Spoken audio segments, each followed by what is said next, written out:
Tasawuf itu bukan ilmu qala waqila.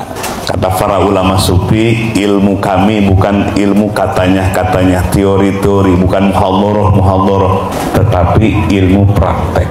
Prakteknya hanya dua saja dalam ilmu tasawuf, riyadhah urusan kolbu, mujahadah nundukin nafsu, cuma dua, riyadhah dan mujahadah. Riyadhah urusan kolbunya, sebab kolbu adalah tempat melihatnya Allah. Yang kedua, hati adalah alat yang bisa mendeteksi, merasakan zauq hadirnya Allah, bukan dengan akal. Merasakan hadirnya Allah hanya dengan kolbu yang bening, hati yang bersih. Yang kedua, mujahadah, karena musuh terbesar kita, sabda Nabi, ada adui kama baina janbaika. Musuh kita bukan iblis, musuh kita bukan komunis, tapi musuh kita yang ada di antara dua lambung kita. Apa namanya? Hawa nafsu. Semua punya hawa nafsu. Apakah harus dibuang hawa nafsu kita? Bukan. Cukup jihadun nafsi, tundukkan nafsumu. Jadilah akal kita, kolbu kita sebagai raja, nafsu jadi tawanannya. Itu alamatus sa'adah, tanda orang yang bahagia.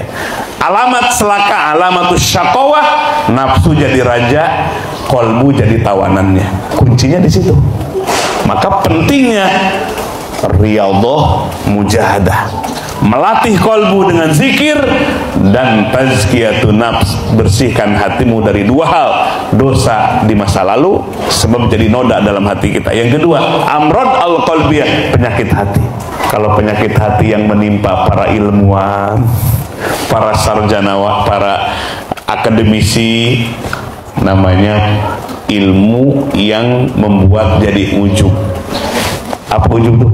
Bangga diri. Kayaknya di kampung saya nggak ada sepintar saya. Itu penyakit hati di kalangan santri dan di kalangan akademik tuh begitu. Ujub dengan ilmu. Wah, merasa ilmunya paling hebat, merasa ilmunya paling tinggi. Ujub dengan ilmu. Makanya dulu, ini kisah terakhir, Imam Al-Ghazali. Kenal Imam Al-Ghazali semua? Adik-adik santri? Di mana ketemunya? Dalam kitab-kitabnya ya kita pelajari, yang terendah namanya Bidayatul Hidayah. Wajib di pesantren belajar tasawuf, Bidayatul Hidayah.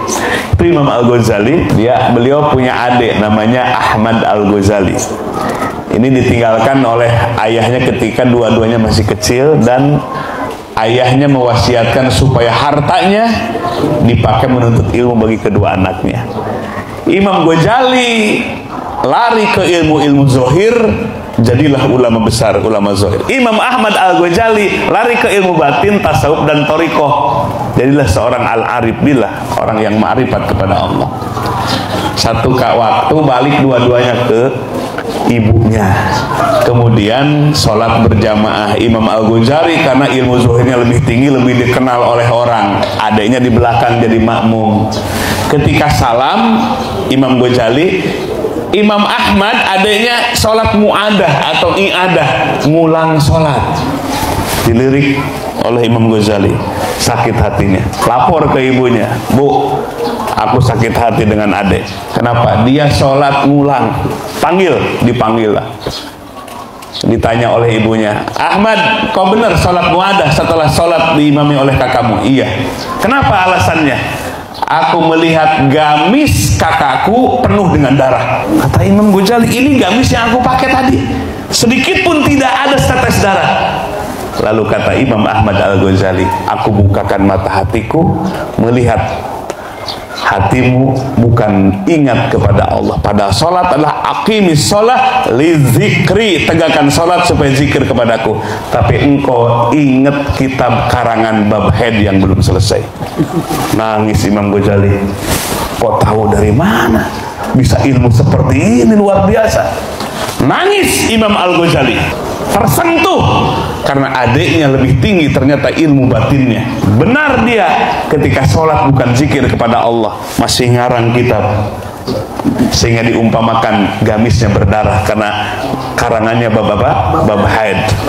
Hari itu juga, wahai adikku, bawa aku ke gurumu, aku ingin menimba ilmu seperti engkau.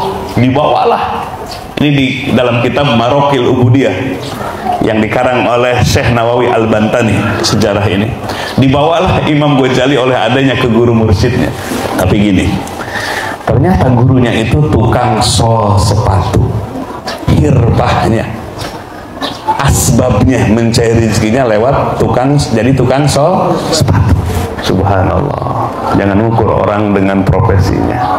Ketika Imam Ghazali tolong aku diakui sebagai murid, kata mursyidnya, nggak bisa jadi muridku begitu saja. Kalau kau ingin jadi muridku, bersihkan rumah halamanku. Dibersihkan Imam Ghazali. Ulama besar, sudah jadi rektor Anidom, disuruh ngebersih-bersih apa? Halaman rumahnya. Mursyidnya tukang sol sepatu. Orang nggak kenal kalau itu ulama yang ilmu batinnya dalam. Setelah bersih, kata mursyidnya, jangan dulu, masih ada PR. Apa? Tuh belah sana ada kotoran manusia. Ambil dengan tanganmu sendiri, jangan pakai alat. Imam Ghazali sudah mau buka gamis karena takut kena kotor. Kata gurunya, pakai gamismu, ambil kotoran itu.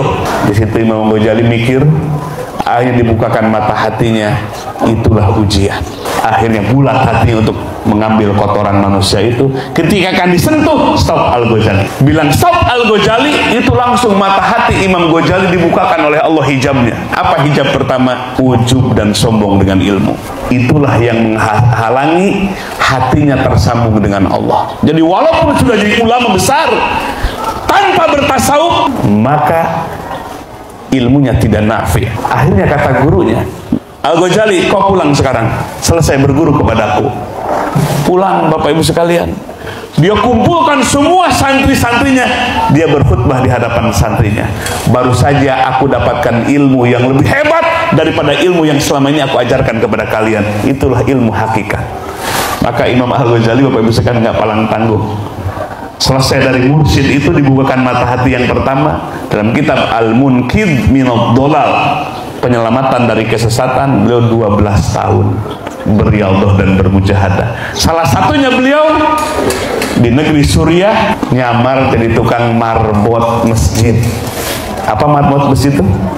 Tukang ngepel, nyapu, bersih-bersih masjid. Orang di situ nggak tahu kalau itu adalah Imam Al-Ghazali. Beliau ingin mengosongkan kalbunya dari hijab penghalang amrod al-qalbiyah, penyakit hati itu. Bukan hanya teori dan ceramah baca kitab atau ngarang kitab, tapi harus terjun. Namanya riyadhah mujahadah. Itu kalau lagi ngepel, jamaah di situ pada ngobrol. Hebat amat ya itu Imam Al-Ghazali. Hebat amat. Imam Ghazalinya lagi apa? Lagi ngepel. Imam Ghazali bersihkan hatinya. Malam hari dia naik ke menara, lalu dia ngarang kitab, jadilah kitab Ihya Ulumuddin. Buah dari praktek tazkiyatun nafs, pembersihan hati.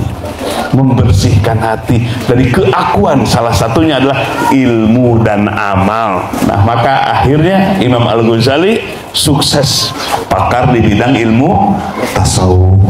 Nah, inilah Bapak Ibu sekalian, maka bangkitnya Islam akhir zaman adalah ketika umat ini mau mereguk kembali, memegang kembali mutiara Islam, ruh Islam, jauharul Islam. Itulah ilmu tasawuf yang hakiki, tasawuf berdasarkan Quran dan Sunnah yang dipahami oleh para ulama. Maka akan bangkit umat ini, Bapak Ibu sekalian. Maka Ihya Ulumuddin ini membangkitkan ilmu yang ilmunya terputus menjadi tersambung kembali kepada Allah dengan ilmu, jadi tercerahkan dengan ilmu, menjadi semangat beribadah. Itulah Nabi beristiadah, berlindung kepada Allah min ilmin la yanfa', dari ilmu yang tidak bermanfaat. Mudah-mudahan pertemuan di pagi hari ini hati kita senantiasa tercerahkan, hatinya hidup selama-lamanya, hatinya mampu zikir selama-lamanya, sampai Allah jemput kita semua, sampai Allah panggil kita semua. Sebarkan ilmu nafi ini di tengah-tengah masyarakat kita karena Allah. Zuhud bukan karena harta, bukan karena apa-apa, tapi semata-mata karena Allah Subhanahu wa ta'ala. Mudah-mudahan umat ini dibangkitkan kembali, kemudian keemasan Islam diserahkan kembali kepada umat akhir zaman ini. Hasbunallah wa ni'mal wakil, ni'mal maula wa ni'man nasir. Subhanakallahumma wa bihamdik, asyhadu an la ilaha illa anta, astaghfiruka wa atubu ilaik. Assalamualaikum warahmatullahi wabarakatuh.